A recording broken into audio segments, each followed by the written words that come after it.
Tight hamstrings can do more than just feel stiff. They can actually pull on your lower back and slow your recovery. Let's fix that in just a few minutes with one of my favorite mobility tools, the foam roller.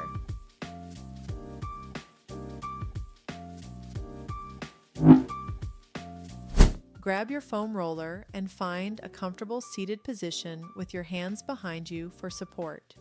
Start by rolling from just above your knees to just below your hips. Take it slow, let your weight sink in, and breathe through any tight spots. When you find a sore area, pause for a few seconds and let the pressure melt the tension away. This helps release the fascia around your hamstrings, improving blood flow and flexibility.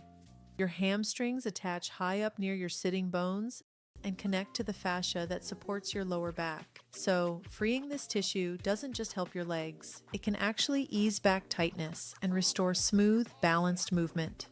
If one leg feels tighter, stack your legs for deeper pressure. Just remember, it's not about pain, it's about progress. Gentle, consistent rolling can make a huge difference in flexibility and recovery. Want more mobility and recovery routines like this?